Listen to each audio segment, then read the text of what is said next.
Hey everybody on YouTube, it's Hella Bella. I am back at my kitchen table talking to you about how to hire a CPA. So we're going to talk about paying taxes as a reseller, and this is a subject that has given me a lot of anxiety, but I finally have it resolved, and I'm here to tell you that hiring a CPA is the way to go.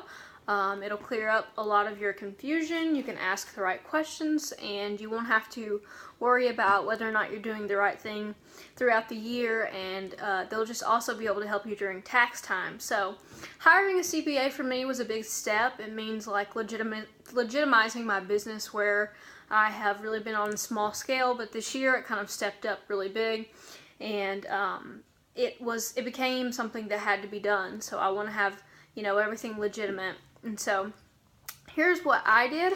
So I called 3 separate firms that are local firms, and one of the qualifications that I had for calling them was that they had to have a website. They had to have a good online presence, because honestly, if they don't have a website in today's society, then I don't know what they're doing with their life. But that was one thing. And then I also paid very close attention to how they spoke on the phone, whether or not they were eager to help me or whether or not they sounded just annoyed. And if they sounded annoyed, I kind of said, okay, thanks for your time, just asking a few questions, I'll be in touch. I do not want to work with anyone who doesn't want to work with me, especially if I'm going to pay them. So one thing that I wrote down was ask the right questions to find the best fit. So I asked questions like, do you have experience accounting for e-commerce businesses? Because it's a lot different. The way we pay taxes is different, and the way that they handle state taxes is different, especially through purchases on Amazon. So I need to know that this accountant is familiar with this process and can get me the most return for my investment, because it's going to cost quite a bit to hire them, but it's definitely worth it. So also I asked a question of what types of businesses do you work with. I want to know what kind of businesses they were working with locally, and the one that I actually wound up having an appointment with last week, I paid very close attention when I was in their waiting room to hear how they were speaking with each other.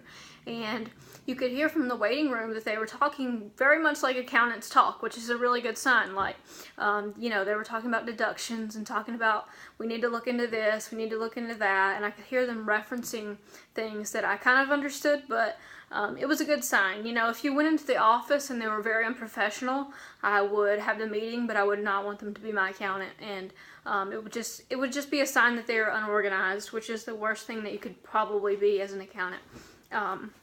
So another question that you need to ask them is, what do I need to bring to the first meeting? Sometimes the first meeting is just an introduction to understand your business, but they told me to bring everything I have, and we didn't really even go over everything that I brought, but the first meeting was a chance to see what types of businesses that I'm running and what I need help with.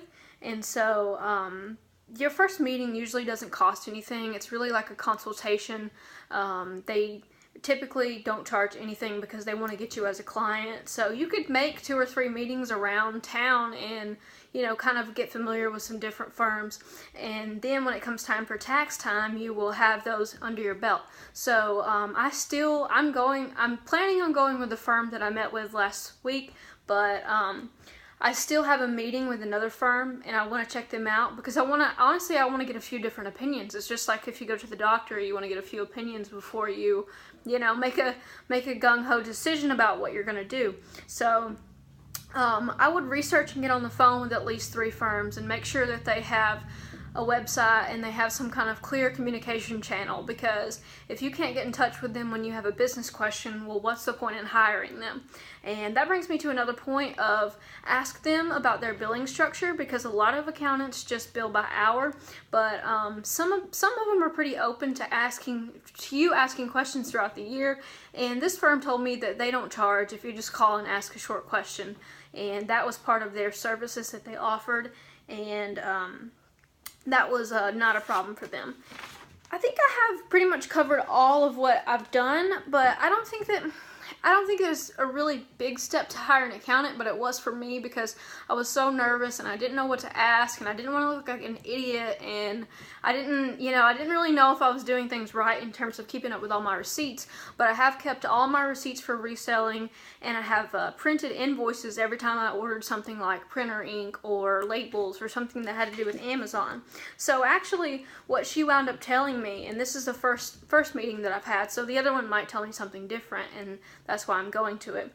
But she told me that I need separate business licenses for Hella Bella Apparel and then another separate business license for Hella Bella Books because they are different. And she said that also I did 20 days at Yellowstone this year, so I think that we were just going to file it as a sole proprietorship, I believe. She said it wouldn't make sense to form an LLC because then you would have your t-shirt company and your book company, you know, all in one pot, and that if somebody came after you for your shirts, like say there was a lawsuit, then they could also go after your books too. That's the way she explained it to me.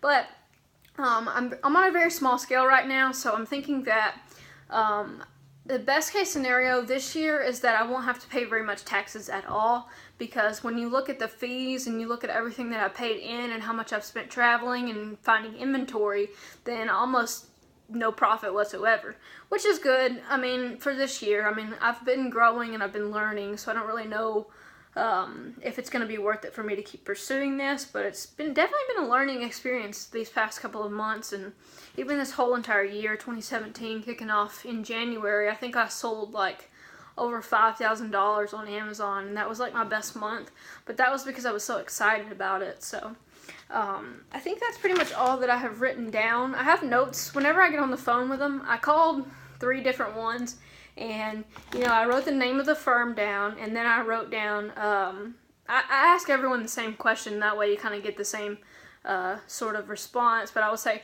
hey, I'm looking into hiring a CPA. I run an online business. I have some questions for you. Is there a good time that I could come in and meet with you guys?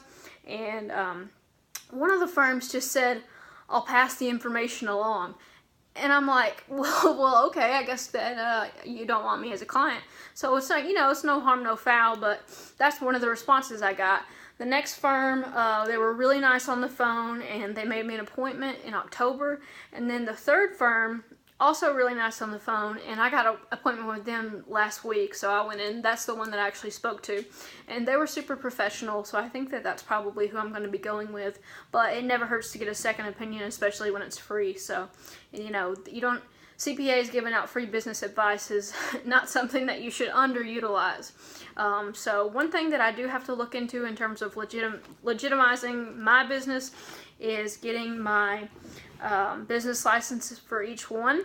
And also she said that I need to keep track of my mileage better, because I've just been keeping receipts for gas, and she said that wasn't really the way to go. She said to get a mileage app, that way that we could track you know, every trip to the thrift store, every trip to the post office, and sourcing trips. And she also said that I need to be filing quarterly to remit whatever taxes that I'm supposed to be paying.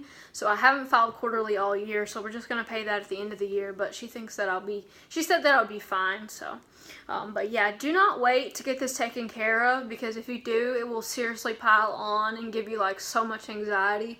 Like, the relief I feel after doing this, like, is just crazy. Like, I should have done it in January when I started the business. But I was new and I didn't really know what to do, and I was just excited because I was making money.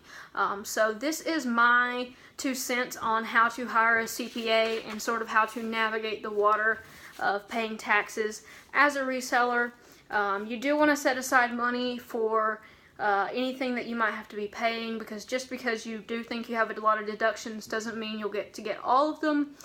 So just kind of set some cash aside for the future, and definitely make an appointment with a CPA as soon as possible if you don't already have one. So thanks for watching this video, guys.